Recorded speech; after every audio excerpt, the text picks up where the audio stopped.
Today, I wanted to do a all new ultimate email subject line test ideas because everyone thinks their email subject lines, you've tried it all. You're a business marketer, consumer, nonprofit, you've done it all, and you can't get your emails to work. But there's always new tactics to try.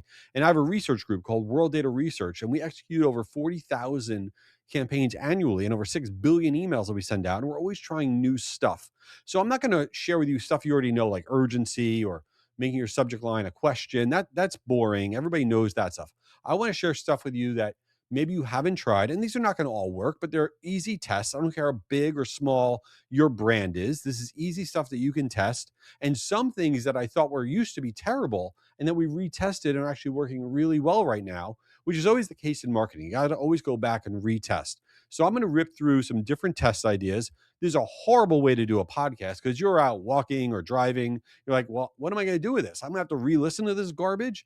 I don't know. Maybe you'll remember one of them. What can I tell you? And then at the end, I'll share with you nonsense that's going on in my life because that's what I do.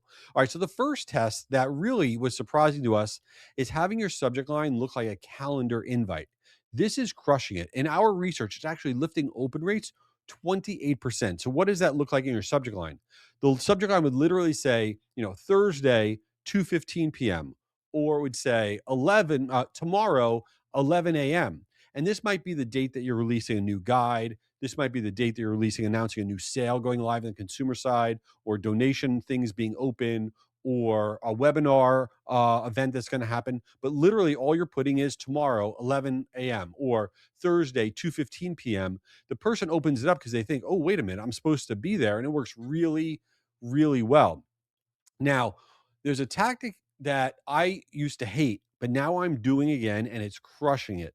So if you send out an email newsletter, back in the day, it used to be that all the email newsletters that were sent out at the start of their subject line, you would have in brackets, you would have the addition. So it might say, like my newsletter is called Scoop.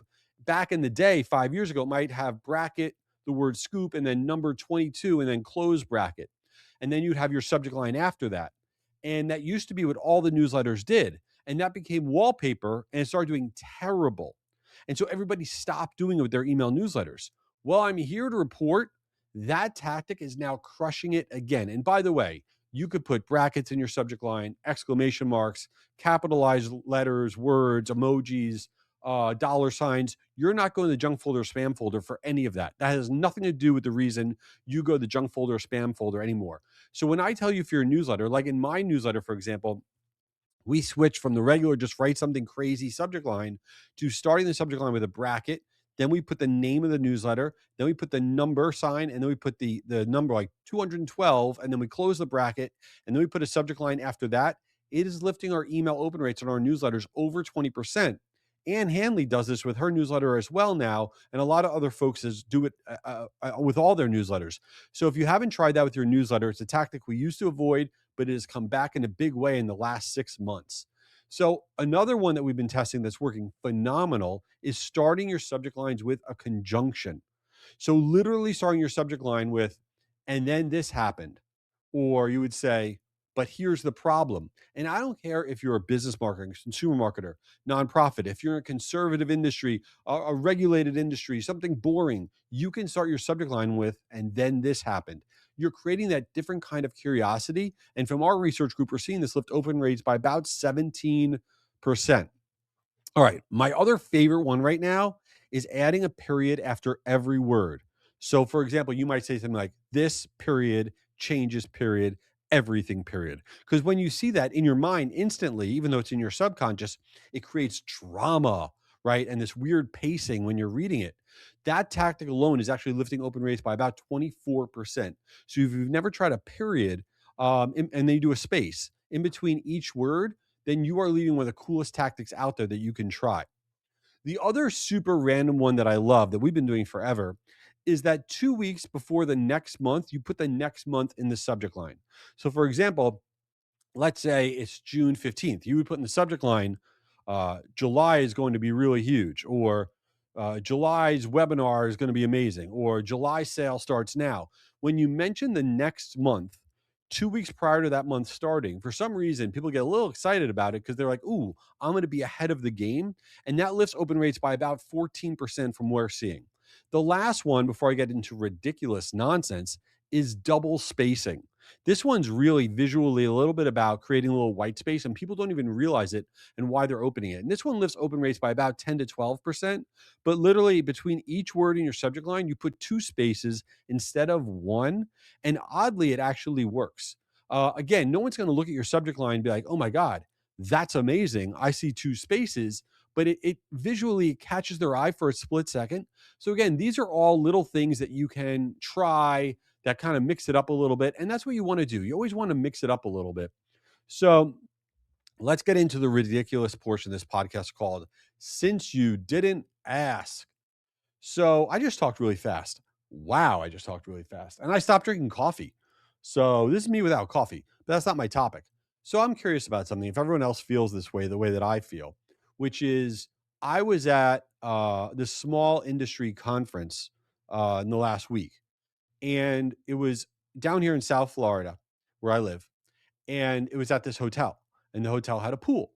And so in between like the sessions and stuff, and at the end of the day, after the sessions broke, there was a significant number of people from the event that were at the swimming pool of the hotel where the event was, 'cause it was a multi-day event. And so I walked outside to see what was going on, and there were all these people that before, like an hour or two before, I saw them in the sessions. I saw a couple speakers, but they were in their bathing suits, and they were in the water, and they were sitting on lounge chairs, and I was totally not into it. And everyone's like, "Hey, Jay, what's going on?" I don't know why. I don't know what this means about me, but I don't want to see people that I do any kind of work with or anything to do with my industry in bathing suits. I will not be in a bathing suit at an industry event. I don't know why it's weird. It's like, I don't want to see a dude with no shirt on, then the next day I have to interact with him, or I don't want to see a woman I don't know. What does that mean? I don't know why that's a problem for me. I was so uncomfortable because one of the dudes was trying to have a real conversation with me. He had no shirt on. He had very short bathing suit on, shorts. And I'm like, I don't want to be in this discussion. I felt weird. I don't know. And then the other one, which wasn't at this event, but I've seen at other events, and I know this is really bad because a lot of people like to do this, but at like nighttime, there'll be like a bar, like an event at a bar, like a cocktail reception, and then there'll be music, and then people will dance. And I don't know what it is, but I don't want to see people that I do work with dancing. Like, I don't want to see my clients dancing. I'm definitely not dancing. I don't want to see other people in the industry dancing. I know that's terrible, but why do I feel like there are certain activities that shouldn't be done with work people? Dancing, swimming pool, what else? I don't know. Yoga? I have no idea. But let's not well, maybe you like this stuff. It's probably a me thing. Everything is a me thing. But if you see me and you're in a bathing suit, please don't come near me. I don't want to interact with you. I don't care if you have like you're like have a six pack. I don't care. It's not about that. It's just weird.